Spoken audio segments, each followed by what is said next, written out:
Okay, welcome back.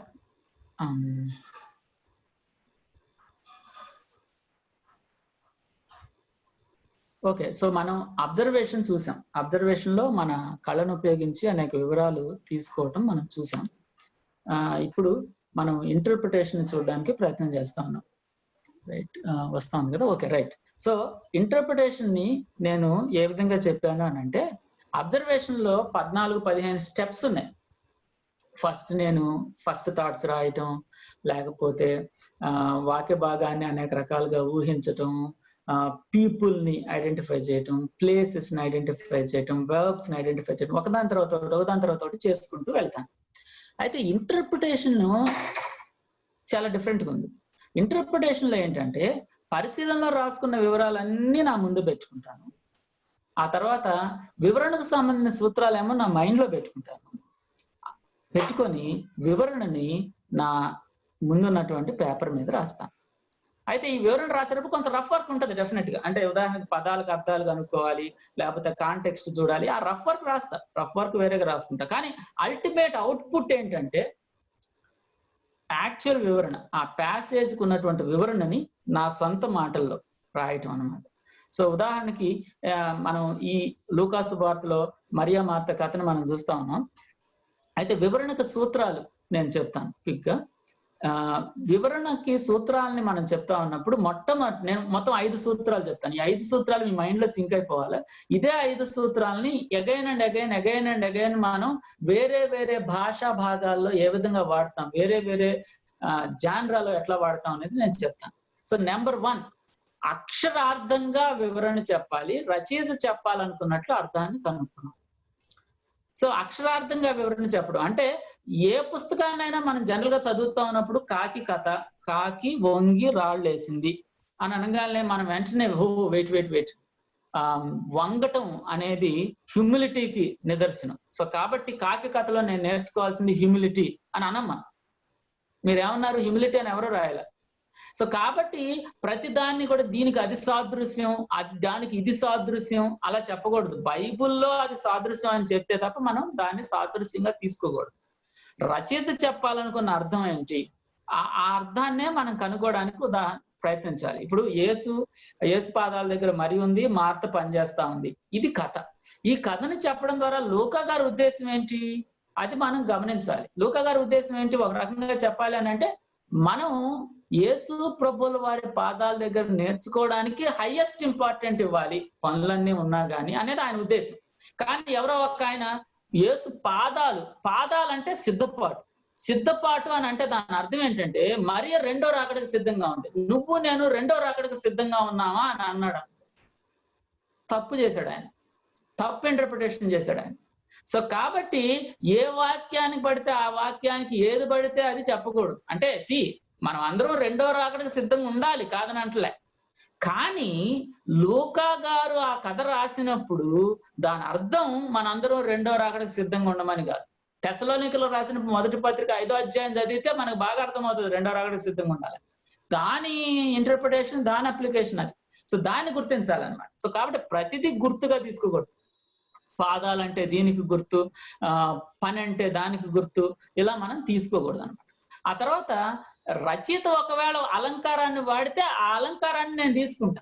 రచయిత కావాలనే అలంకారాన్ని ఇందాక వాడాడు యోహాను గారు. అరణ్యంలో సర్పమును ఎలాగో ఎత్తెనో, ఓహో అది దేనికి గుర్తు, ఏం అలంకారం. సో ఆ విధంగా నేను అలంకారాన్ని ఇంటర్ప్రిట్ చేస్తా. కానీ ప్రతిదీ కూడా ఉన్నట్టుగా అర్థం చెప్తాను. అది రూల్ నెంబర్ 1. రూల్ నెంబర్ 2, సందర్భాన్ని బట్టి అర్థం చెప్పాలి. ఇందాక కాకి కథలో మనం ఫెయిల్ అయ్యాం కదా, ముందు వెనక చూడకుండా. ముందు వెనక చదివి అర్థం చెప్పాలి. సందర్భాన్ని, ప్రతి పదానికి అర్థం ఒక మక్కిగా ఒక అర్థం అనేది ఉండదు. పదానికి అర్థాలు మనం మాట్లాడే మాటలను బట్టి మారిపోతా ఉంటాయి, నేను వాడే వచనాన్ని బట్టి మారిపోతా ఉంటుంది. సో కాబట్టి ఒక పదానికి అర్థం కావాలంటే ఆ చుట్టూ ఉన్న వచనాలు చదివి, ఓహో ఈ పదానికి అర్థం ఇదా. మార్త యేసు ప్రభువును చేర్చుకోవడం అంటే ఏంటి? చేర్చుకోవడం అంటే ఏముందంటే అడ్మిషన్. యేసు ప్రభు ఫీజు కట్టాడు, స్కూల్లో అడ్మిషన్ దొరికింది అని కాదు. అక్కడ ముందు చుట్టూ చదివినప్పుడు నాకేమర్థమైంది, ఓహో ఆతిథ్యం ఇవ్వడానికి ఇంట్లోకి ఆహ్వానించటం. సో చేర్చుకోవడం అంటే ఆహ్వానించటం. సో కాబట్టి పదానికి అర్థం దేన్ని బట్టి తెలుస్తది? చుట్టూ ఉన్న వాక్యాలను బట్టి.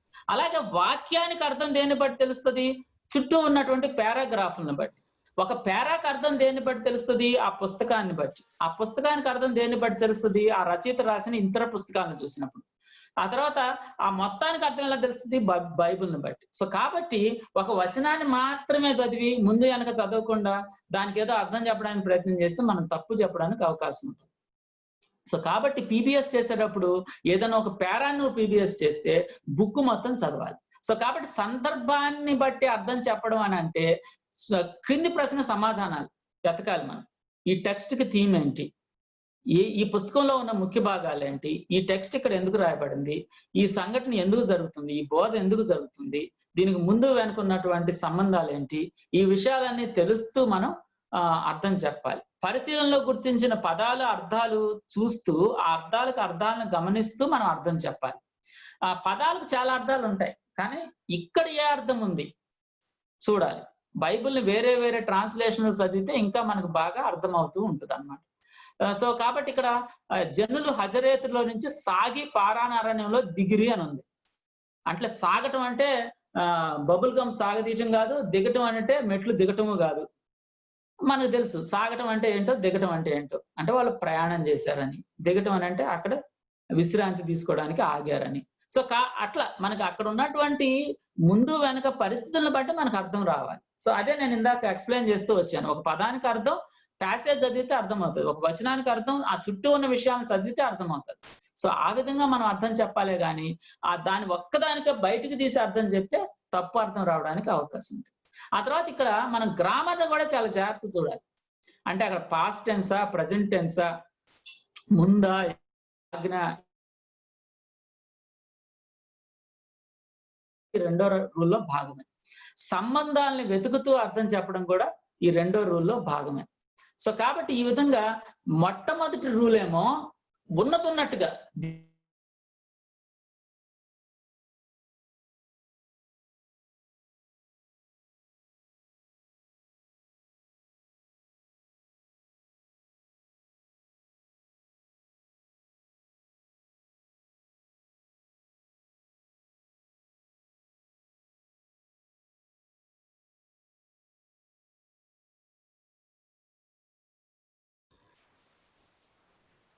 హలో కోదండరామన్న,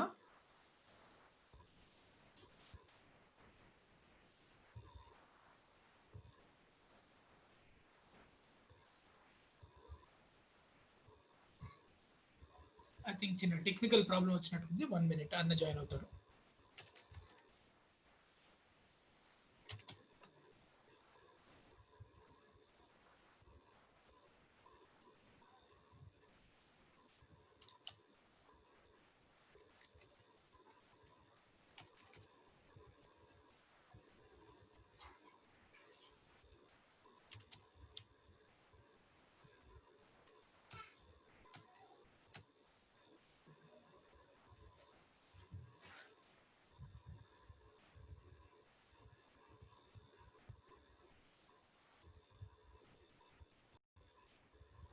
తమ్ముడు భావి ఎస్ అన్న రెండో పాయింట్. ఓకే.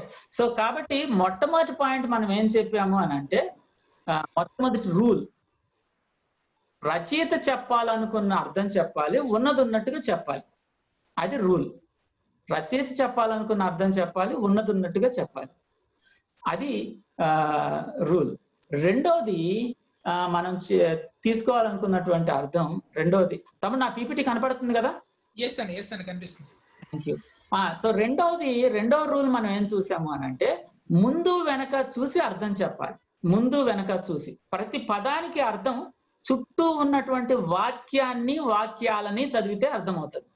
ప్రతి వాక్యానికి అర్థము ముందు వెనక ఉన్న వాక్యాలు, పేరాలు చూస్తే అర్థమవుతుంది. సో ఆ విధంగా ప్రతి పదానికి అర్థాన్ని ఐసోలేట్ గా వెతకడం కాదు, కానీ ఆ సందర్భంలో అక్కడ ఉన్నటువంటి పరిస్థితిలో అర్థం చెప్పడానికి అర్థం చేసుకో. సందర్భం అనేది రెండవ విషయం. సో మూడవది నేపథ్యం. అక్కడ ఉన్నటువంటి కట్టుబాట్లు ఏంటి, సంస్కృతి ఏంటి, చరిత్ర ఏంటి, దాన్ని బట్టి మనం అర్థం చెప్పడానికి ప్రయత్నం చేయాలి. వాళ్ళ ఆర్థిక, సామాజిక, మతపరమైనటువంటి విషయాలు ఎలా ఉన్నాయి, వాళ్ళు ఏమి నమ్మేవాళ్ళు, ఏం చెప్పేవాళ్ళు, ఏం చేసేవాళ్ళు, ఆ విషయాల్ని మనం ఆలోచన చేస్తూ అర్థం చెప్పాలి. సో ఆయన ఒక గ్రామంలోకి వెళ్తుండగా 10 మంది కుష్ఠరోగులు వచ్చారు. దూరాన నిలిచి యేసు ప్రభువా మమ్మల్ని కరుణించమని కేకలు వేశారు. అట్లా ఎవరన్నా అడుగుతారా? ఏదైనా ఉంటే దగ్గరకు వచ్చి please please please please please please అని బతుకులాడతారు. కానీ ఆయన యాక్సెప్ట్ చేశాడు. ఎందుకు అని అంటే ఆ రోజుల్లో ఉన్నటువంటి కట్టుబాట్లలో వాళ్ళు దూరంనే నిలబడాలి, దగ్గరికి రాకూడదు. సో అట్లా అంటే అక్కడ ఉన్నటువంటి పరిస్థితులు మనకు అర్థం అవ్వాలి. అక్కడ సమస్య మార్త యేసు ప్రభుని వాళ్ళ ఇంట్లోకి ఆహ్వానించింది. మార్త ఆహ్వానించడం ఏంటి? ఇంటి యజమాని ఎవరు? ఆ రోజుల్లో స్త్రీలు జనరల్ గా ఆహ్వానిస్తారా, పురుషులు ఆహ్వానిస్తారా? అక్కడ పురుషుడి గురించి ఏం రాయబడలేదేంటి? ఏం జరుగుతుంది అక్కడ? సో కొంచెం బ్యాక్గ్రౌండ్ మనం అర్థం చేసుకోవాలి. సో ఇది మూడోది అన్నమాట, నేపథ్యం, కట్టుబాట్లు, అవి దాన్ని బట్టి మనం అర్థం చెప్పాలి. సో అది మూడోది. ఆ తర్వాత నాలుగో విషయం చెప్తా ఉన్నాను. నాలుగో రూల్ ఏంటంటే, ఏదైనా నేను ఒక విషయాన్ని అర్థం చెప్తా ఉన్నప్పుడు ఆ అర్థము వేరే వాక్య భాగాలకు సరిపోవాలి. అంటే స్క్రిప్చర్ ఇంటర్ప్రిట్ స్క్రిప్చర్. వాక్య భాగానికి వాక్య భాగాలే అర్థం చెప్తాయి. సో ఒక వాక్య భాగాన్ని అర్థం చేసుకోవడం నాకు కష్టంగా అనిపిస్తే దానికి సంబంధించిన వేరే వాక్య భాగం చదివితే రెండూ కలిసినటువంటి సమగ్రమైన అర్థం కావాలి. బైబిల్ మొత్తం కూడా ఒక విషయాన్ని ఒకే రకంగా చెబుతుంది కాబట్టి దాన్ని అర్థం చేసుకుంటూ సమగ్రంగా అర్థం చెప్పాలి. ఉదాహరణకి యేసుక్రీస్తు ప్రభువారు ఒక మాట అన్నాడు. ఏంటి?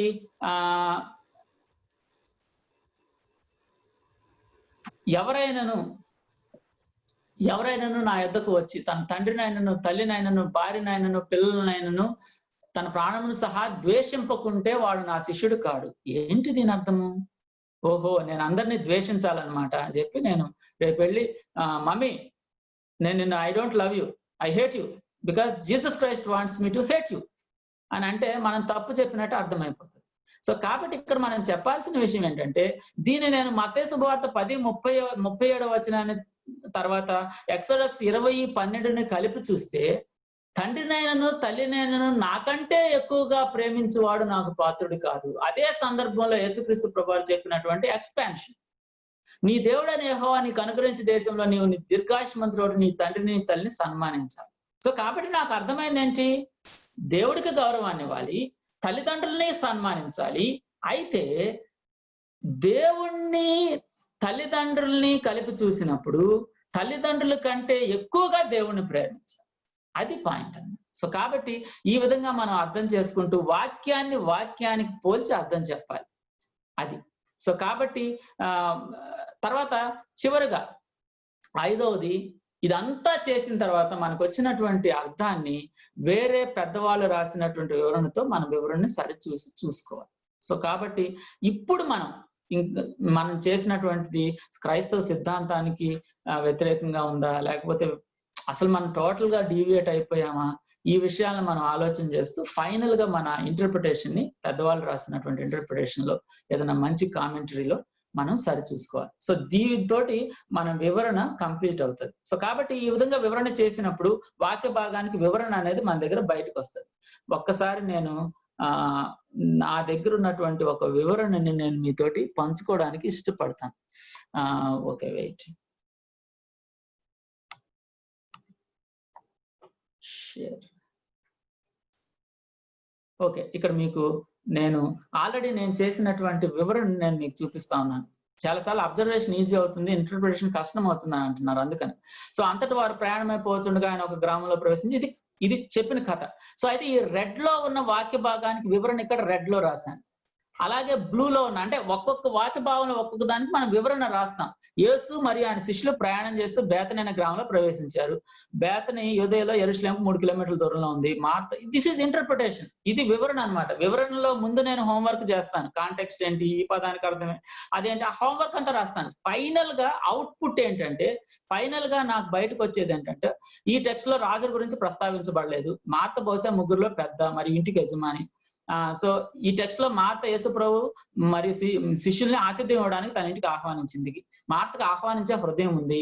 ఇది ఒక మంచి అతిథికి ఉండాల్సిన లక్షణం. ఈ ఇల్లు యేసు ప్రభుకు ఓపెన్ హోమ్ అయిపోయింది. దాదాపుగా యేసు ప్రభుకు 2వ ఇల్లు అయిపోయింది. ఆయన యెరూషలేముకు వెళ్ళినప్పుడల్లా దాదాపుగా ఇంటిని దర్శించేవాడు. యేసు ప్రభు ఈ కుటుంబాన్ని ప్రేమించాడు. ఈ కుటుంబం కూడా యేసు ప్రభుని ఎంతో ఇవన్నీ అక్కడ లేవు కదన్నా. అంటే పీబీఎస్ చేసినప్పుడు విషయాలన్నీ బయటకు వచ్చినాయి అనమాట. యేసు ప్రభు ఇంటికి వచ్చిన తర్వాత ఆయన కొన్ని విషయాలు బోధించడం మొదలు పెట్టాడు. మొదట్లో మరియా మార్త ఇద్దరు కూర్చొని ఉన్నారు. ఎలా చెప్పొచ్చు అంటే ఎన్కేజీ బైబిల్లో Mary who also sat at Jesus feet అని ఉంటారు. సో ఇది నేను వేరే పెద్దవాళ్ళ ఇంటర్ప్రిటేషన్ లో కూడా నేను జాగ్రత్తగా చూశాను. ఎస్, ఆల్సో అనే పదం చాలా ఇంపార్టెంట్.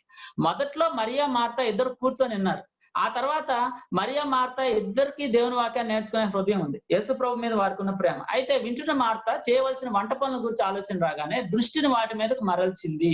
ఎన్కేజీలో చాలా క్లియర్ గా ఉంటుంది అక్కడ, షీ డిస్ట్రాక్టెడ్ అని. సో కాబట్టి పనులన్నీ పూర్తి చేసే బాధ్యత నాపై ఉందని అనుకొని అక్కడి నుంచి లేచి పనుల్లో ముగిపోయింది. మరి మాత్రం వింటా ఉంది. ఆ తర్వాత మార్త ఒక ఫిర్యాదుతో వచ్చింది. సో ఈ విధంగా రాయడం ఇది ఇంటర్ప్రిటేషన్. దీన్ని నేను పీడిఎఫ్ మీకు పంపిస్తాను. ఈ రోజు మీరు దాన్ని చూసి మీరు జనరల్ గా ఇంటర్ప్రిటేషన్ అంటే ఏంటి అని అర్థం చేసుకోవడానికి ప్రయత్నం చేయండి. So I go back to my this thing.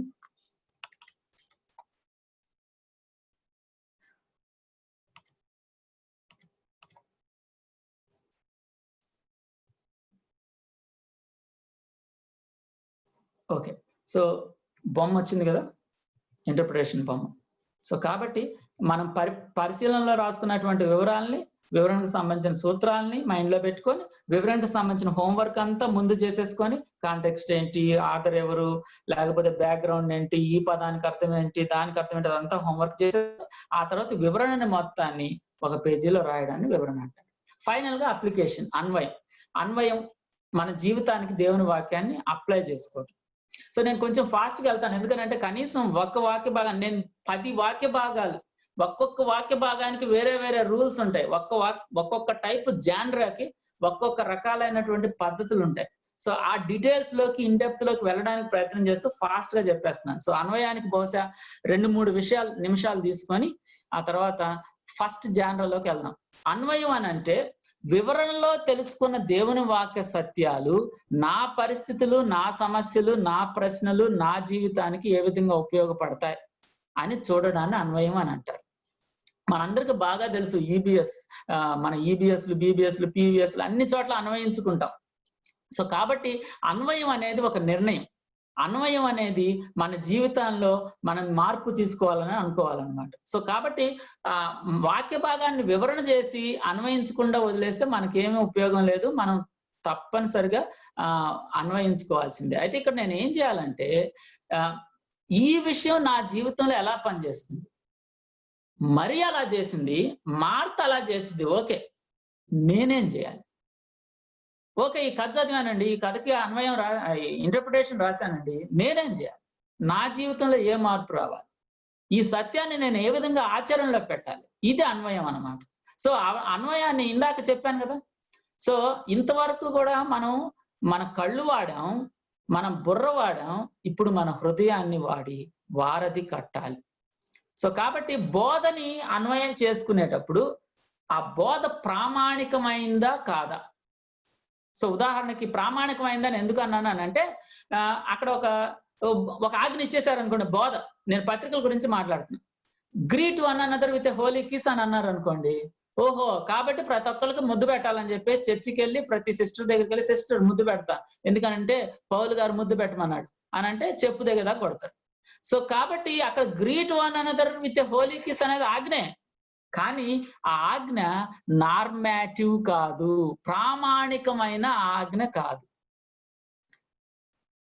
Greeting ఆజ్ఞ అది ప్రామాణికం, కానీ కిస్ అనేది ఆ కాలంలో అక్కడ వాళ్ళు ఉపయోగించే గ్రీటింగ్ మెథడాలజీ. ఈ కాలంలో మనం ఏం చేస్తాం, నమస్తే. కాబట్టి దీన్ని నేను మార్చుకుంటే ఒకరికొకడు నమస్తే పెట్టి వందనములు చేయండి, అది చెప్తున్నట్టు నాకు నేను అప్లై చేసుకోవటం అన్నమాట. సో కాబట్టి ఈ విధంగా మనం దాన్ని తీసుకోవాలి. నేను మీతో చెప్పినది ఏమనగా, ఒక స్త్రీని మోహపు చూపుతో చూపు ప్రతివాడు. దీని అన్వయం ఏంటి అంటే, స్త్రీని మోహపు చూపుతో చూస్తే తప్పు. అంటే అమ్మాయిలు అబ్బాయిల్ని మోహపు చూస్తూ చూస్తే తప్పు లేదనమాట, అది కాదు. అమ్మాయిలు అబ్బాయిలు మోహపు చూపుతో చూసినా అమ్మాయిలు అబ్బాయిల్ని, అబ్బాయిలు అమ్మాయిల్ని రెండింటికి ఉపయోగపడతాయి. సో అది అందులో ఉన్నటువంటి ప్రిన్సిపల్ బయటకు తీయటం. సో ప్రామాణికంగా తీసుకురావటం అనమాట. సో కాబట్టి ఆ సంఘటనలో చేసిందంతా నేను కూడా చేయాలి. సో మరియా కింద కూర్చుంది కాబట్టి నేను కూడా కిందే కూర్చోవాలి, లేకపోతే మార్త పని చేస్తుంది కాబట్టి నేను పని చేయకూడదు, అవి కాదు. అందులో ఉన్న సూత్రం ఏంటి, అది నేను బయటకు తీసుకురావడాన్ని అన్వయం అని అంటారు. సో కాబట్టి ఒక సంఘటనలో అందరూ చేసింది తీసుకోవడం కాకుండా అందులో ఉన్న నీతి ఏంటి, అందులో ఉన్న మూల సూత్రం ఏంటి, ఇది నేను మళ్ళీ నీకు డీటెయిల్ గా ఎక్స్ప్లెయిన్ చేయడానికి ప్రయత్నం చేస్తాను ఆ జానరే వచ్చినప్పుడు. సో కాబట్టి రెండు విషయాలు, సూత్రం ఏంటి, ప్రామాణికమైందా, మక్కికి మక్కి అన్వయించుకోవడం కాదు, సూత్రం ఏంటి, ప్రామాణికం. ఈ రెండు పదాలు గుర్తుపెట్టుకోండి, మనం డీటెయిల్స్ చూద్దాం. అయితే ఈ అప్లై చేసుకునేటప్పుడు మనం మన జీవితంలో ఉన్న వేరే రోల్స్ ఉంటాయి కదా, వేరియస్ రోల్స్. నేను ఒక తండ్రిగా, నేను ఒక భర్తగా, నేను ఒక ఉద్యోగిగా, నేను ఒక మేనేజర్గా, ఇవన్నీ నేను పోషించే రోల్స్. ప్రతి పాత్రలో నేను ఈ వాక్య భాగంలో నుంచి నేను నేర్చుకునే విషయం ఏంటనే ప్రశ్న వేయగలగాలి. ఉదాహరణకి నేను వేసేటటువంటి ప్రశ్నలు ఏంటంటే, ఈ పేర నా విశ్వాసంలో ప్రవర్తనలో ఉన్న ఏదైనా తప్పును చూపిస్తుందా, ఈ పేరాన్ని చూసినప్పుడు నేను లోబడడానికి ఆజ్ఞ ఏమైనా ఉందా, ఈ పేరాన్ని చూపించినప్పుడు నేను వెంబడించడానికి ఏదైనా మంచి మాదిరి ఉందా, ఎందుకు లేదు, మరి ఎలాంటి మంచి మాదిరి, ఈ పేరాన్ని చూసినప్పుడు నేను ఒప్పుకోవడానికి ఏదైనా పాపం ఉందా, ఈ పేరాన్ని. అయితే ఈ విషయాలన్నీ నేను ఏ విధంగా అడుగుతానంటే, ఈ ప్రశ్న ప్రతి ప్రశ్నని కూడా ప్రతి రోల్కి వేయాలి. తండ్రిగా ఈ పేరా నా విశ్వాసంలో ఏదైనా తప్పును చూపిస్తుందా, భర్తగా నేను ఏదైనా తప్పును చూస్తున్నాను, ఉద్యోగిగా నేను లోబడడానికి ఆజ్ఞ ఉందా, చర్చి మెంబర్గా నేను వెంబడించడానికి మాదిరి ఉందా, చర్చి మెంబర్గా నా ప్రవర్తనలో ఏదో తప్పు ఉంది. సో కాబట్టి ఈ విధంగా నా ప్రతి రోల్కి ఈ ప్రశ్నల్ని వేసుకోవడం ద్వారా చక్కటి ఇంటర్ప్రిటేషన్ చేసుకోవచ్చు, చక్కటి అప్లికేషన్ లోకి ముందుకు వెళ్ళచ్చు. సో కాబట్టి అన్న ఇదంతా చేయాలంటే ఏదైనా మంచి బుక్స్ చెప్పండి అన్న అంటే, ఎస్, మీరు పీబీఎస్ చేసుకోవాలంటే ఈ బుక్స్ అన్నిటిని మీరు తీసుకోవచ్చు. మంచి మంచి పుస్తకాలు ఉన్నాయి, ఇది మీరు స్క్రీన్ షాట్ తీసుకోండి, లేదా నేను పీపీటీ పంపించినప్పుడు అందులో నుంచి మీరు రిఫర్ చేయండి. ఒకటి రెండు మంచి బైబిల్ యాప్స్ కూడా ఉన్నాయి, నేను లాస్ట్ డే చెప్తాను. అయితే ఇప్పటి వరకు నేను చెప్పింది మనం జనరల్ గా నేర్చుకునే పీబీఎస్, అంటే ఎందుకంటే కొంతమంది ఎక్కువ నేర్చుకొని ఉంటారు. ఇప్పుడు నేను యాక్చువల్ అడ్వాన్స్డ్ ఐబీఎస్ లోకి వెళ్తున్నాను. మనకి దాదాపుగా 20 minutes మాత్రమే టైం ఉంది, but I will do my best to complete at least 1 genre. మొత్తం 10 జానరాలు ఉన్నాయి. అంటే ప్రాప్త గ్రంథాలను ఎలా చేయాలి, రెవల్యూషన్ ఎలా చేయాలి, లేకపోతే సామెతలను ఎలా చేయాలి, విజ్డమ్ లిటరేచర్, ఇవన్నీ మనం చూడబోతాం. అయితే ఇప్పుడు ఫస్ట్ నేను ఒక్క జనరల్ తీసుకుంటాను, ఈజీ జనరల్, ఎందుకంటే మనకి 20 minutes టైం ఉంది. అయితే నేను ఒక అడ్వాన్స్డ్ ఐబిఎస్ కాబట్టి మీతోటి ఒక విషయాన్ని నేను ముచ్చటిస్తాను. అదేంటి అని అంటే, బైబిల్లో రకరకాల ట్రాన్స్లేషన్స్ ఉన్నాయి. కొన్నిసార్లు కొంతమంది అడుగుతుంటారు నన్ను, అన్న ఏ ట్రాన్స్లేషన్ మంచిది అని, అన్న ఏ ట్రాన్స్లేషన్ మంచిది. అయితే ఏ ట్రాన్స్లేషన్ మంచిది అనేది కరెక్ట్ ప్రశ్న కాదు. అన్ని ట్రాన్స్లేషన్స్ మంచియే. అయితే ఒక్కొక్క ట్రాన్స్లేషన్ కి ఒక స్ట్రెంగ్త్ ఉంటుంది, ఒక వీక్నెస్ ఉంటుంది. వర్డ్ ఫర్ వర్డ్ ట్రాన్స్లేషన్ అంటే పదాన్ని చూస్తూ అక్కడున్న గ్రీకు పదానికి సాధ్యమైనంత దగ్గరగా ఉన్న ఇంగ్లీష్ పదాన్ని వాడుతూ ట్రాన్స్లేట్ చేశారు. పదానికి పదం ట్రాన్స్లేషన్, దాన్ని ఫార్మల్ ట్రాన్స్లేషన్ అని అంటారు. ఇందులోకే కేజేవి, ఎన్కేజేవి, ఎన్ఏఎస్బి ఈ పుస్తకాలు వస్తాయి. ఆ తర్వాత థాట్ ఫర్ థాట్ అంటే ఒక వచనం మొత్తం, గ్రీకులో ఒక వచనాన్ని మొత్తాన్ని చదివి ఆ వచనానికి మోస్ట్ యాక్యురేట్ ఇంగ్లీష్ వచనం ఏందో ఆలోచించి, అంటే ప్రతి పదానికి ఈక్వలెంట్ పదం కాదు, ప్రతి వచనానికి ఈక్వలెంట్ వచనాన్ని వెతుకుతూ సాధ్యమైనంత వరకు అక్కడున్న గ్రీకు పదాలకి ఈక్వలెంట్ ఇంగ్లీష్ పదాలే వెతుకుతూ ట్రాన్స్లేట్ చేసేదాన్ని ఫంక్షనల్ ట్రాన్స్లేషన్ అని అంటారు. ఎన్ఐవి, ఎన్ఏబి దీనికి సంబంధించిన విషయాలు. ఆ తర్వాత పారాఫ్రేజ్డ్ అంటే ఒక పేరా తీసుకొని ఆ పేరా మొత్తాన్ని మనకి అర్థమయ్యే పేరాలో రాయటం. ఇంకా ఎక్కువ లిబర్టీ తీసుకుంటాడు. దీనిలో good news translation, message translation ఇట్లాంటివి ఉంటాయి అన్నమాట. సో కాబట్టి ఇక్కడ ఉన్నటువంటి ఈ ట్రాన్స్లేషన్స్ అన్ని మంచి. అయితే మనము అడ్వాన్స్డ్ ఐబిఎస్ ఆలోచన చేస్తూ ఉన్నప్పుడు మీరు చక్కగా ఐబిఎస్ చెయ్యాలి అని అంటే వర్డ్ ఫర్ వర్డ్ ట్రాన్స్లేషన్ లో ఒక ట్రాన్స్లేషన్ ని మీ దగ్గర పెట్టుకోండి. Preferably NASB or NKJV. KJV కొంచెం అర్థం కాదు కాబట్టి, కేజేవిలో తప్పులు ఉన్నాయని అంటలేదు, కానీ KJV has its own limitations. ఎందుకంటే ఆ కాలంలో ఉన్న రాత ప్రతులు అంత యాక్యురేట్ రాత ప్రతులు కాదు, అంతకంటే యాక్యురేట్ రాత ప్రతులు తర్వాత దొరికాయి. కాబట్టి NASB is much better. So word for word ఒకటి తీసుకోండి, థాట్ ఫర్ థాట్ ఒకటి తీసుకోండి, ఎన్ఐవి కానీ ఎన్ఐబి కానీ, పారాఫ్రేజ్డ్ ఒకటి తీసుకోండి. ఈ మూడు మీ దగ్గర పెట్టుకొని ఐబిఎస్ చేస్తే మీకు మంచిగా ఐబిఎస్ వస్తుంది. తర్వాత తెలుగులో కూడా మాకు ఇట్లాంటివి ఏమైనా ఉన్నాయా అంటే yes, there are at least 4 translations I have read so far. మన పాత బైబిల్ బిఎస్ఐ అందరికి తెలుసు. ఆ తర్వాత పవిత్ర గ్రంథం అనే బైబిల్ వచ్చింది, ఇది కూడా చాలా బాగుంది, వ్యవహారిక భాషలో ఉంటది. పరిశుద్ధ బైబిల్ అని ఇంకోటి వచ్చింది, వరల్డ్ బైబిల్ ట్రాన్స్లేషన్ సెంటర్. దీన్ని ఆన్లైన్ లో ఆర్డర్ చేసుకోవచ్చు, 250 రూపీస్. ఆ తర్వాత ఇండియన్ రివైజ్డ్ వర్షన్ అని bible.com లో ఉంది, ఇది కూడా చాలా మంచి ట్రాన్స్లేషన్. సో ఈ ట్రాన్స్లేషన్స్ లో ఏదైనా ఒకటి రెండు మీరు తీసుకోవడానికి ప్రయత్నం చేయొచ్చు. ఆ తర్వాత ఇప్పుడు మనం భాషా శైలిలోకి వద్దాం. సో కాబట్టి ఆ పత్రికని ఎలా మనం అబ్జర్వ్ చేసి ఇంటర్ప్రిట్ చేసి అప్లై చేస్తాం, పాత నిబంధన ఎలా చేస్తాం, అపోస్తల కార్యాలను ఎలా చేస్తాం, సువార్తలను ఎలా చేస్తాం, ఉపమానాలను ఎలా చేస్తాం. అదేంటన్నా ఉపమానాలు సువార్త, okay, there is difference, I will tell you. ధర్మశాస్త్రాన్ని ఎలా చేస్తాం, ప్రవక్తలను ఎలా చేస్తాం, కీర్తనలు ఎలా చేస్తాం, జ్ఞానాన్ని ఎలా చేస్తాం, ప్రకటన ఎలా చేస్తాం. సో ఈ విషయాలన్నింటినీ మనం ఆలోచన చేద్దాం. ఇక్కడ నేను కొన్ని ఎగ్జాంపుల్స్ ఇచ్చాను, but I will take them tomorrow. Okay, so ఇప్పుడు మొట్టమొదటిగా పత్రికలని నేను ఇంటర్ప్రిట్ చేసేటప్పుడు ఎలాంటి రూల్స్ నేను పాటించాలి, ఎలాంటి జాగ్రత్తలు నేను తీసుకోవాలి, ఇంకా ఏమైనా అడిషనల్ గా నేర్చుకోవాల్సింది ఉందా అనేది మనం చూసుకోవాలి. Okay, right. సో కాబట్టి జనరల్ గా మనం పత్రికలు అని చూసినప్పుడు ఇవన్నీ పత్రికలు అన్నమాట. పౌలు గారు రాసినటువంటి కొన్ని పత్రికలు ఉన్నాయి, పాలిన్ ఎపిసిల్స్ అంటారు, జనరల్ ఎపిసిల్స్ అని అంటారు. ఆ జనరల్ ఎపిసిల్స్ పేతురు, జాను, జేమ్స్, జూడ్ ఇవన్నీ రాశారనమాట. హీబ్రూ ఎవరు రాశారో మనకు ఖచ్చితంగా తెలియదు. అయితే మనం జనరల్ గా ఈ పత్రికల గురించి కొన్ని విషయాలు అర్థం చేసుకుంటే మన ఐబిఎస్ ఉపయోగకరంగా ఉంటుంది. కాబట్టి I just give you few general information. మనకు ఆల్రెడీ తెలుసు కొన్ని వ్యక్తిగత పత్రికలు ఉన్నాయి, కొన్ని అధికారిక పత్రికలు ఉన్నాయి. ఫిలోమన్ అంటే ఒక వ్యక్తికి రాసింది, దాన్ని కూడా మనం గుర్తించాలి. కానీ ఒక్క విషయాన్ని ఖచ్చితంగా మనం చూడాలి, అదేంటంటే అన్ని పత్రికలు కూడా సమయానుగుణంగా రాసినవి.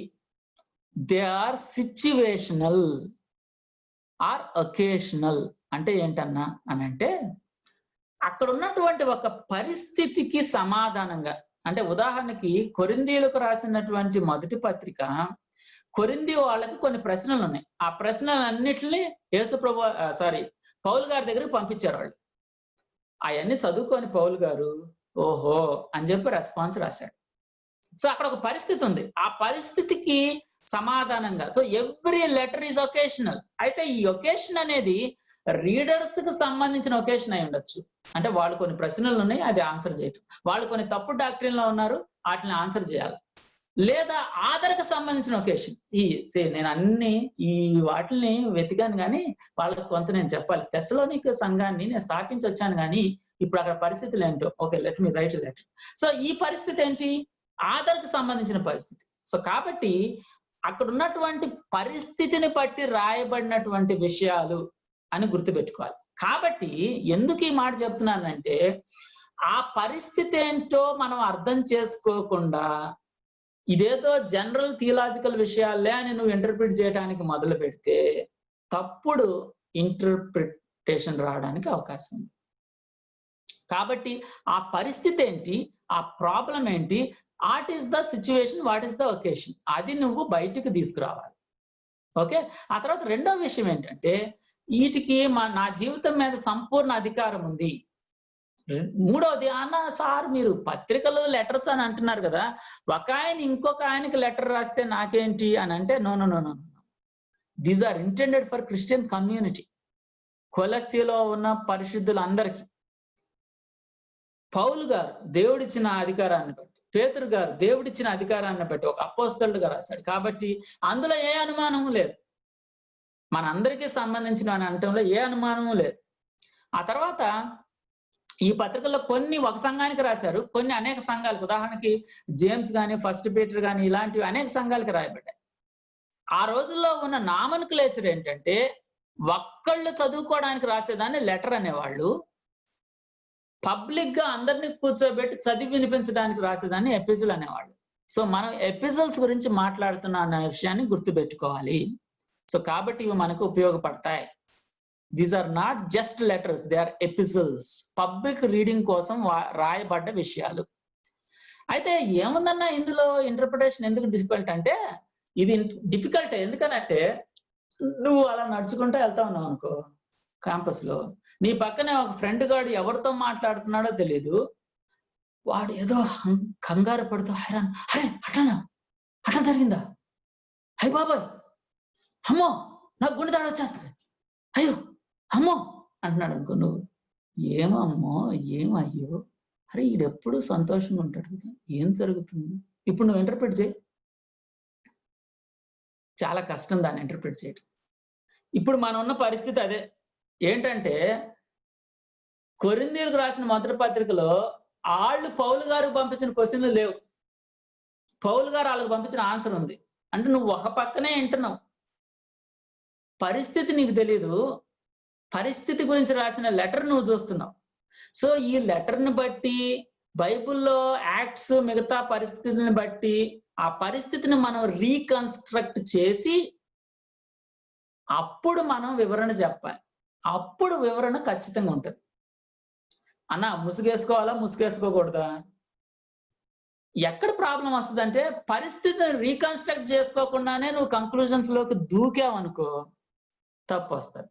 సో కాబట్టి చాలా జాగ్రత్తగా పరిస్థితిలోకి దూకాలి. అయితే ఇంకొక విషయం, లెటర్స్ కూడా ఎప్పుడు గుర్తు పెట్టుకోవాల్సింది ఏంటంటే, ఇవి డాక్ట్రినల్ పేపర్స్ కాదు.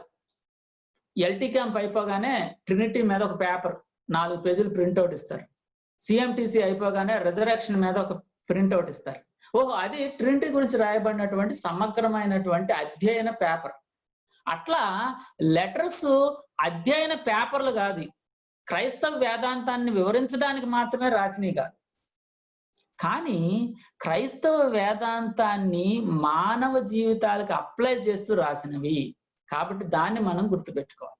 కాబట్టి ఇదేదో డాక్ట్రినల్ స్టేట్మెంట్ అని అనుకుంటే మనం తప్పు చేస్తాం. జనరల్ గా మనం పాల్ గారి లెటర్ కానీ, జనరల్ గా ఆ రోజుల్లో రాసినటువంటి ఎపిసోడ్ కానీ మనం చూస్తా ఉన్నప్పుడు ఈ స్ట్రక్చర్ ఉంటుందండి. సో కాబట్టి మీరు ఒక లెటర్ ని స్టడీ చేయాలని అనుకున్నా, ఆ లెటర్ లో ఒక వాక్య భాగాన్ని, ఉదాహరణకి ఈరోజు కొలస్సీలకు రాసిన పత్రిక 1వ అధ్యాయం 24వ వచనం నుంచి నేను మీకు ఇవ్వబోతా ఉన్నా. సో ఆ వాక్య భాగాన్ని మీరు ఇంటర్ప్రిట్ చేసేటప్పుడు ఫస్ట్ మీరు ఏం చేయాలంటే, కొలస్సీలో ఈ ఆర్గనైజేషన్ ని మీరు చూడాలి. ఏ వచనం నుంచి ఏ వచనం వరకు పరిచయం ఉంది. పరిచయం అని అంటే రచయిత పేరు ఉంటుంది, ఎవరి కోసం రాయబడిందో ఉంటుంది, శుభాకాంక్షలు ఉంటాయి, పరిచయ ప్రార్థన, పరిచయ కృతజ్ఞతలు ఉంటాయి. ఆ తర్వాత మెయిన్ బాడీ స్టార్ట్ అవుతుంది. అందులో లేఖ యొక్క ఉద్దేశం ఉంటుంది, సూచనలు ఉంటాయి, ఇన్స్ట్రక్షన్స్ ఉంటాయి, పర్సువేషన్ ఉంటుంది, బతిమలాడటం, గద్దించడం, ఇవన్నీ ఉంటాయి. చివరికి ముగింపు ఉంటుంది. చివరి శుభాకాంక్షలు, ఫేర్వెల్, వీడ్కోలు. సో కాబట్టి ఒక ప్యాసేజ్ నువ్వు తీసుకోగానే, కొలస్సీలకు రాసిన పత్రిక 1వ అధ్యాయం 24 నుంచి నేను చేస్తున్నాను కానీ, కొలస్సీలకు రాసిన పత్రికలో ఏ వచనం నుంచి ఏ వచనం వరకు పరిచయం, ఏ వచనం నుంచి ఏ వచనం వరకు బాడీ, ఏ వచనం నుంచి ఏ వచనం వరకు ముగింపు ఉంది అనేది మనం ఐడెంటిఫై చేసి ముందుకు వెళ్ళాలన్నమాట. ఆ తర్వాత అబ్జర్వేషన్ లో మనం ఎలా చేస్తాము అని అంటే, పీబీఎస్ లో ఇందాక నేను చెప్పిన దశలన్నీ కూడా ఇక్కడ వర్తిస్తాయి. 1, 2, 3, 4, 5, 6, 7 పీపుల్, ప్లేసెస్, వర్బ్స్ అన్ని వర్తిస్తాయి. అదంతా చేయాలి. కానీ I will give you few more points. Fact finding questions ఇక్కడ పెద్దగా ఉపయోగపడకపోవచ్చు, ఎందుకంటే వెర్బ్స్ టేబుల్ లోనే మీరు దాన్ని కంప్లీట్ చేసేస్తారు. కాబట్టి ఫ్యాక్ట్ ఫైండింగ్ క్వశ్చన్స్ ని ఎపిసోడ్స్ కి మీరు ఉపయోగించకపోయినా పర్వాలేదు. కానీ అన్ని అబ్జర్వేషన్ ప్రిన్సిపల్స్ మీరు ఉపయోగించాల్సిందే. సో అబ్జర్వేషన్ లో నీకు పెద్దగా తేడా ఏముండదు. అయితే ఇందాక నేను చెప్పిన ఈ ఒక్కటి మాత్రం తేడా ఉంటది. మీరు స్ట్రక్చర్ ని అబ్జర్వ్ చేయటం అనేది ఒకటి మాత్రం మీరు అబ్జర్వ్ చేసుకుంటే సరిపోతుంది. ఆ తర్వాత ఇంటర్ప్రిటేషన్ లో నేను ఏం చేస్తాను డిఫరెంట్ గానంటే అన్ని 5 నియమాలు చెప్పాను. 5 నియమాలన్నా అంటే మీరు వెంటనే గుర్తు తెచ్చుకోవాలి. నెంబర్ 1, రచయిత చెప్పాలనుకున్నటువంటి అక్షరార్థమైన అర్థం.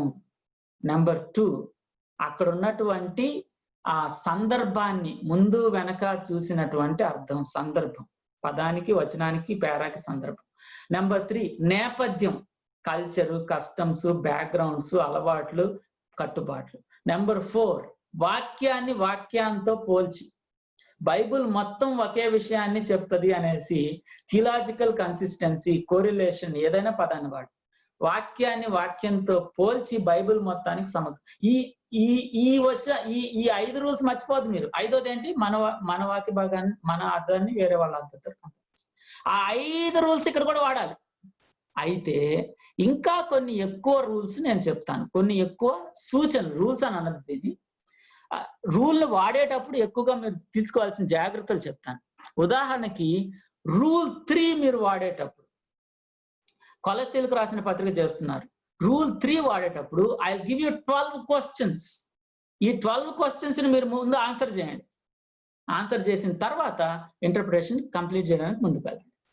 సో రచయిత ఎవరో రాయండి, ఆయన నేపథ్యం ఏంటో రాయండి, ఎప్పుడు రాశాడో రాయండి, ఆయన పరిచర్య ఎలాంటిదో రాయండి, ఆయనకి శ్రోతలకి గల సంబంధం ఏంటి, అంటే ఆ కొలస్సీలో సంఘానికి ఆ రాసినటువంటి పౌలు గారికి ఉన్న సంబంధం ఏంటి, ఆయన ఎందుకు రాస్తున్నాడో అబ్జర్వ్ చేసి అక్కడ ఉన్నటువంటి పరిస్థితులు చదివి రాయండి. బైబిల్ పరమైన శ్రోతలు ఎవరున్నారో రాయండి, వారి యొక్క పరిస్థితులు ఏంటో రాయండి, దేవునితో వాళ్ళ సంబంధం ఎలా ఉందో రాయండి, వాళ్ళ సంబంధం రచయితతోటి ఇతరులతోటి ఎలా ఉందో రాయండి, పుస్తకం రాసినప్పుడు ఏం జరుగుతుందో రాయండి, పుస్తకంపై వెలుగునిచ్చేటువంటి చారిత్రక సాంస్కృతిక కారకాలు ఏమైనా ఉన్నాయా అవన్నీ కూడా రాయండి. So basically historical cultural factors ఏమున్నాయి అక్కడ అవన్నీ రాయండి. సో ఈ క్వశ్చన్స్ అని ఇంగ్లీష్ లో కూడా నేను ఇచ్చాను, మీరు చూడొచ్చు. సో రూల్ 3 చేయడానికి ముందు ఈ విషయాలన్నిటికీ సమాధానాన్ని మనం వెతకాలి. ఆ తర్వాత ఇంకొక పాయింట్ రూల్ 3లో మీరు చేయాల్సింది ఏంటంటే, బైబుల్ శ్రోతలకి అంటే అక్కడ ఉన్నటువంటి ఒరిజినల్ కొలోషియల్కి మనకి ఉన్నటువంటి తేడాలు ఏమైనా ఉన్నాయా, సిమిలారిటీస్, డిఫరెన్సెస్ ఏమైనా ఉన్నాయా, సారూప్యాలు, తేడాలు, వాటి గురించి ఒక పేరా రాసుకోండి. ఉదాహరణకి వాళ్ళ రాజకీయాలు ఏంటి, మన రాజకీయాలు ఏంటి, తేడా ఏమైనా ఉందా, వాళ్ళ భౌగోళిక పరిస్థితులు ఏంటి, నా భౌగోళిక పరిస్థితులు ఏంటి, వాళ్ళ సాంస్కృతిక పరిస్థితులు ఏంటి, నా సాంస్కృతిక పరిస్థితులు, వాళ్ళ ఆహారపు అలవాట్లు ఏంటి, నా ఆహారపు ఎక్కడ దొరుకుతాయి అన్నాయి అన్ని, వాళ్ళ సామాజిక ఆచారాలు ఏంటి, ఇవన్నీ ఎక్కడ దొరుకుతాయి అని అంటే you have to probably consult a good introduction to Bible. ఉదాహరణకి మన వాళ్ళు ఆ మధ్య కాలంలో ESV స్టడీ బైబిల్ ఇచ్చారు, లేకపోతే చార్ల్స్ స్విండల్ స్టడీ బైబిల్, లేకపోతే బైబిల్ డిక్షనరీ వాడచ్చు దీనికోసం. బైబిల్ డిక్షనరీలో కొలోసియన్స్ ద ఎపిజిల్ అని కొడితే ఆ కింద ఇవన్నీ ఇస్తాడనమాట. సో కొన్ని మనకు చదువుతున్నప్పుడు దొరుకుతాయి, కానీ చాలా సార్లు ఇవన్నీ మనకు తెలుసుకున్న తర్వాత మనకి ఒక స్పష్టమైన రూల్ 3 మీద ఒక స్పష్టమైన పట్టు వస్తుంది అన్నమాట. ఆ తర్వాత నెక్స్ట్ రూల్ 1 and 2 చేసేటప్పుడు ఏం చేయాలి అంటే, డెఫినెట్ గా పత్రిక మొత్తాన్ని ఒకేసారి చదవాలి. అంటే చదవాలి అని చెప్పి మళ్ళా చదవటం మంచిది, పెద్దగా చదవటం మంచిది అని చెప్పారు.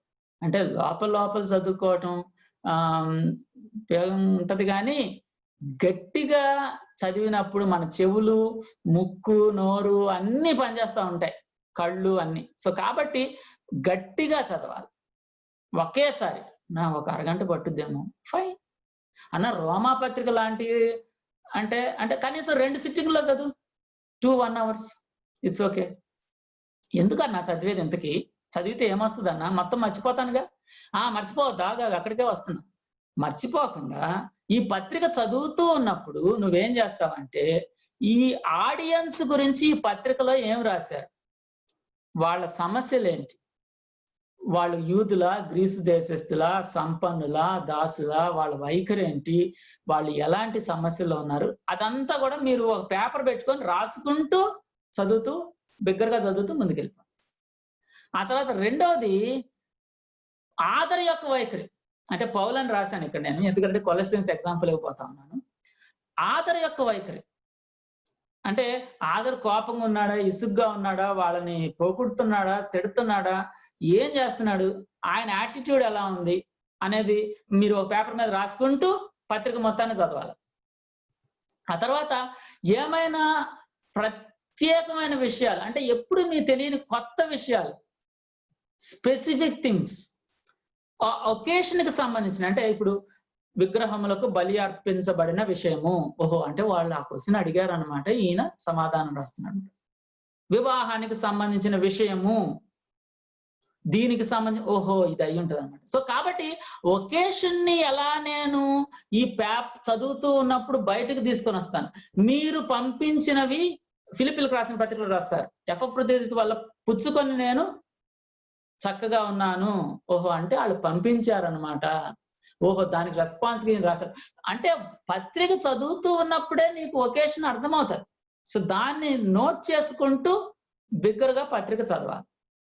తర్వాత ఇదంతా చదువుతున్నప్పుడు ఏదైనా ఒక స్ట్రక్చర్ ఎమర్జ్ అవుతుందా అంటే ఒక పత్రిక చదువుతున్నప్పుడు ఓహో ఇప్పటి వరకు ఒక టాపిక్ మాట్లాడాడు, ఇక్కడ టాపిక్ మారింది, వేరే టాపిక్ మాట్లాడాడు, ఓహో నెట్ మీ నోట్, ఆ తర్వాత టాపిక్ మారింది, ఆ తర్వాత టాపిక్ మారింది, అది మనం నోట్ చేసుకోవచ్చు. ఉదాహరణకి ఫస్ట్ థెస్సలోనియన్స్ నేను మొట్టమొదటిసారిగా స్టడీ చేస్తూ ఉన్నప్పుడు నేను చూశాను ఏముంది ఇందులో అని అంటే, ఫస్ట్ చాప్టర్ అంతా కూడా మోడల్ చర్చ్ కనపడుతుంది, సెకండ్ చాప్టర్ లో మోడల్ సర్వీస్ కనపడుతుంది, మోడల్ పరిచర్య, ఆ తర్వాత థర్డ్ చాప్టర్ లో మోడల్ రిలేషన్షిప్స్ కనపడతాయి, ఫోర్త్ చాప్టర్ లో శాంక్టిఫికేషన్ కనపడుతుంది, ఫిఫ్త్ చాప్టర్ లో సెకండ్ కమింగ్ కనపడుతుంది. అంటే చాలా చక్కగా చేశారు దాన్ని, చాప్టర్లు చేసేటప్పుడు అన్ని అలా ఉండకపోవచ్చు. కొన్నిసార్లు మొదటి అధ్యాయం 1వ వచనం నుంచి 2వ అధ్యాయం 4వ వచనం వరకు ఒకటి ఉంది, 2వ అధ్యాయం 5వ వచనం నుంచి 3వ అధ్యాయం 18వ వచనం వరకు ఇలా ఉంది. అలా రావచ్చు, ఎందుకంటే చాప్టర్స్ చేసిన వాళ్ళు కావాలని ఇలా చేసి ఉండొచ్చు, ఉండకపోవచ్చు. సో కాబట్టి ఆ విభజనని మనం చూపించాలి, విభజనని మనం చూసుకుంటూ ముందుకు వెళ్ళాలి. My time is up, let me take couple of more minutes and then I will go. ఆ తర్వాత ఇదంతా చేసిన తర్వాత వాక్య భాగాన్ని మొత్తాన్ని అంటే చాప్టర్ అంటున్నా, ఆ లెటర్ మొత్తాన్ని కూడా ఒక 2 లైన్లలో సంక్షిప్తంగా రాయాలి. రచయిత యొక్క ఆలోచన ప్రవాహాన్ని మనం గుర్తించాలి, ఎలా ముందుకెళ్ళాడని. బైబుల్ శ్రోతలకి ఈ విషయం ఎలా అర్థమైందో తెలుసుకోవాలి. సో ఇదంతా చేయడానికి ఒక్కొక్కసారి నాయన ఒక్కసారి చదివితే నాకు ఇదంతా నేను గుర్తించలేకపోయాను అంటే, ఒకసారి బిగ్గరగా చదివి రెండోసారి you can do skim reading, you know what it is కదా, అట్లా పైపైన చదువుతూ you can do a skim reading. 3వసారి 4వసారి చదవచ్చు, 5వసారి చదవచ్చు, లేదన్నా నేను 4-5 సార్లు చదువుతాను, వెరీ గుడ్, చదవాలి. సో ఆ విధంగా చేసుకుంటూ వెళ్తే ఈ స్టెప్ కంప్లీట్ అవుతుంది అన్నమాట. అప్పుడు ఇంటర్ప్రిటేషన్ లో నెంబర్ 1 అండ్ నెంబర్ 2 రూల్స్ నువ్వు బాగా చేయొచ్చు. కాబట్టి నాకు అర్థమయ్యేది ఏంటంటే ఎప్పుడైనా సరే మనం సిస్టమాటిక్ గా పీబీఎస్ చెయ్యాలి అని అంటే, సిస్టమాటిక్ గా ఐబిఎస్ చెయ్యాలి అని అంటే, సాధ్యమైనంత వరకు ఒక బుక్ ని సెలెక్ట్ చేసుకొని ఆ బుక్ మొత్తాన్ని ప్యాసేజ్ బై ప్యాసేజ్ చేసుకుంటూ ముందుకెళ్తే నీకు టైం చాలా సేవ్ అవుతుంది. ఎందుకంటే ఇందాక చెప్పిన అన్ని ఒక్కసారి చేసేస్తే మిగతా ప్యాసేజెస్ అన్ని అప్లై అయిపోతాయి. ఇప్పుడు నేను చెప్పింది కూడా ఒక్కసారి చేసేస్తే మిగతా ప్యాసేజెస్ అన్ని అప్లై అయిపోతాయి. సో కాబట్టి దీన్ని గుర్తుపెట్టుకోవాలి. ఇంకా కొన్ని ఉన్నాయి, ఇంటర్ప్రిటేషన్ ప్రిన్సిపల్స్, అప్లికేషన్ ప్రిన్సిపల్స్. మనకు సమయం లేదు కాబట్టి దయచేసి క్షమించండి, నేను రేపు కంటిన్యూ చేస్తాను. ఏమైనా ప్రశ్నలు ఉన్నట్లయితే ఇంపార్టెంట్ క్వశ్చన్స్ మీరు పోస్ట్ చేయొచ్చు, but we will go back.